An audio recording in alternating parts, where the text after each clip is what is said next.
dari kelompok 10 yang beranggotakan saya, Anggi Sasmita, dan teman-teman saya, Sherly Nurlina dan Yuli Marta, akan menjelaskan materi tentang sistem insentif.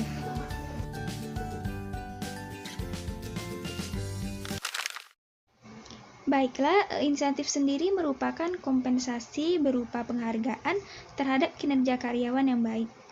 Adapun tujuan dari insentif, fungsi utamanya adalah untuk memberikan tanggung jawab dan dorongan kepada karyawan. Insentif menjamin bahwa karyawan akan mengarahkan usahanya untuk mencapai tujuan organisasi. Sedangkan tujuan utama pemberian insentif adalah untuk meningkatkan produktivitas kerja individu maupun kelompok. Ada dua tujuan dalam memberikan insentif. Yang pertama adalah tujuan bagi karyawan. Hasil materi dan penghargaan yang didapat mampu memperbaiki dan meningkatkan pendapatan. Pendapatan tambahan dapat ditabung, investasi, atau membeli barang yang sudah lama diinginkan. Insentif dapat memperbaiki dan meningkatkan motivasi kerja karyawan sehingga para pekerja berupaya untuk berprestasi. Yang kedua adalah tujuan bagi perusahaan. Karyawan berkualitas merupakan aset penting perusahaan. Insentif dapat menjadi salah satu cara untuk mencegah karyawan yang berkualitas pindah ke perusahaan lain. Perusahaan juga dapat menegaskan posisinya sebagai pendukung karyawannya untuk berkembang dengan mempertahankan dan meningkatkan moral kerja para pekerja. Penerapannya juga bertujuan untuk meningkatkan produktivitas karyawan. Baiklah, selanjutnya adalah insentif keuangan. Ada beberapa jenis insentif keuangan. Yang pertama adalah kenaikan gaji. Kenaikan gaji dilihat sebagai insentif ketika para karyawan diharapkan untuk mendapat gaji melalui kinerja atau akuisisi keterampilan yang menjanjikan perbaikan kinerja pada periode yang akan datang. Diharapkan dengan kinerja yang tinggi, maka akan memperoleh pendapatan yang tinggi juga. Kemudian adalah insentif jangka pendek. Insentif jangka pendek ini contohnya berupa bonus, komisi, dan pembayaran berdasarkan unit produk yang akan dihasilkan. Insentif ini dilakukan pembayarannya secara berbeda dalam perbedaan pembayaran untuk memberikan imbalan sesuai dengan kontribusi karyawan. Organisasi bertujuan untuk mendorong karyawan untuk bekerja ekstra sehingga mendapatkan kompensasi yang ekstra pula. Baiklah, selanjutnya adalah insentif jangka panjang. Penghargaan insentif jangka panjang berdasarkan pada pengukuran kinerja selama periode lebih dari 1 tahun. Tujuannya adalah yang pertama memberikan imbalan pada karyawan terhadap peran mereka dalam menciptakan nilai jangka panjang. Yang kedua, memotivasi karyawan supaya berkontribusi pada keberhasilan jangka panjang. Yang ketiga adalah menarik dan mempertahankan orang yang bertalenta dengan membuat kompensasi total yang diharapkan lebih menarik. Selanjutnya adalah rencana opsi saham, yaitu memberikan karyawan hak untuk membeli sejumlah saham perusahaan pada harga yang telah ditetapkan selama pada periode waktu tertentu. Selanjutnya adalah rencana saham terbatas. Kelayakan karyawan untuk saham terbatas tidak harus mengeluarkan uang tunai untuk memperoleh saham, tetapi menjual saham yang mereka berikan terbatas pada periode waktu tertentu. Baiklah, selanjutnya adalah desain sistem insentif. Desain sistem insentif ini terbagi menjadi 3. Yang pertama adalah formula insentif. Tipe dari imbalan yang diberikan dan didasarkan pada apa yang biasanya dikomunikasikan untuk pengambil bagian dalam rencana insentif pada formula insentif dan menjelaskan kontra insentif yang mungkin ditulis secara detail.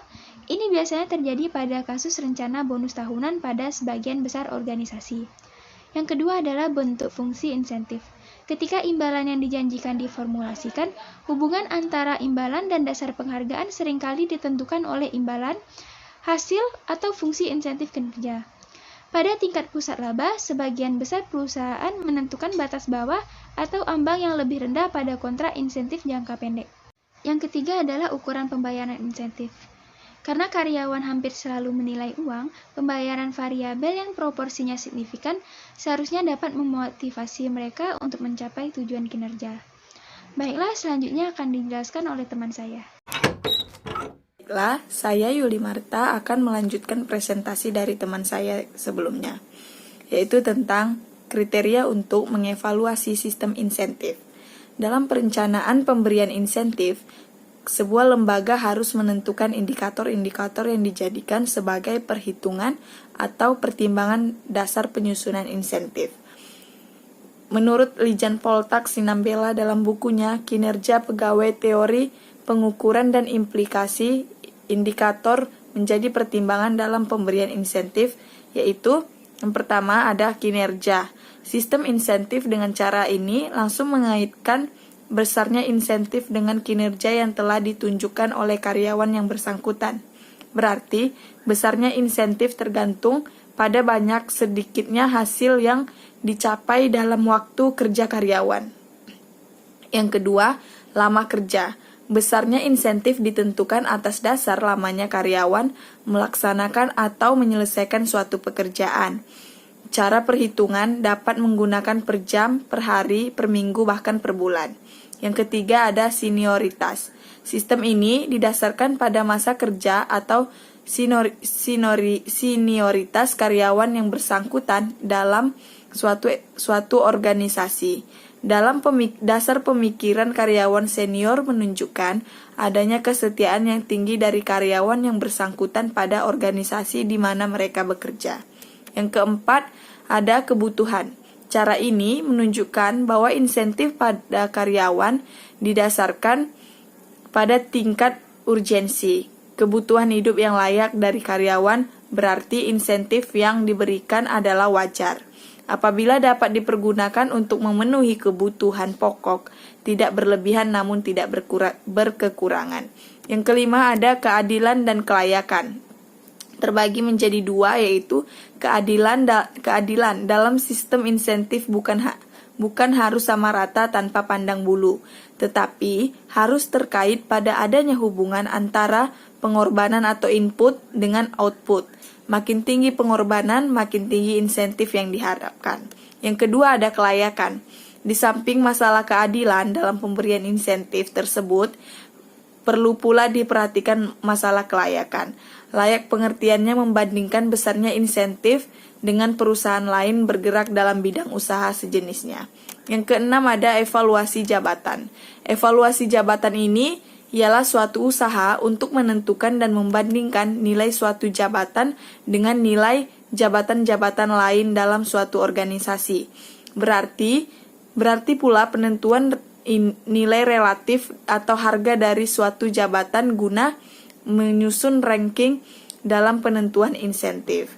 Sedangkan menurut Heija Rahman Ranupanjodo yang diikuti oleh AA, Anwar Prabu Mangkunegara dalam buku Manajemen Sumber Manusia menyatakan bahwa indikator pemberian insentif dapat dilihat beberapa aspek. Antara lain, yang pertama ada pembayaran sederhana sehingga dapat dimengerti dan langsung dihitung karyawan itu sendiri. Yang kedua, penghasilan diterima, karyawan hendaknya langsung menaikkan output. Yang ketiga, pembayaran hendaknya dilakukan secepat mungkin. Yang keempat, standar kerja hendaknya ditentukan dengan hati-hati. Standar kerja yang terlalu tinggi dan rendah sama tidak ada baiknya. Yang kelima, besar upah normal dengan standar kerja per jam hendaknya cukup merangsang pekerjaan untuk lebih giat. Yang selanjutnya ada kelompok imbalan, yang dimana kelompok imbalan ini memberikan insentif langsung jika individu yang diberi imbalan menjanjikan bahwa mereka akan mempengaruhi kinerja ketika imbalan didasarkan pada tingkat kepentingan. Imbalan kelompok memberikan pengaruh motivasi dilusi bagi yang terbaik, seperti rencana berdasarkan saham yang merupakan bentuk kelompok imbalan adalah penyediaan insentif langsung untuk sejumlah kecil dari manajer yang ada di posisi paling atas, yang bertanggung jawab terhadap perusahaan yang dapat mempengaruhi harga saham. Ketika karyawan level rendah masuk dalam rencana berdasarkan saham, kompensasi mereka dibuat lebih dapat berubah dan tidak pasti, tetapi motivasi tidak terpengaruh. Sekian presentasi dari kelompok kami. Jikalau ada salah kata dari penyampaian kami, mohon dimaafkan. Terima kasih.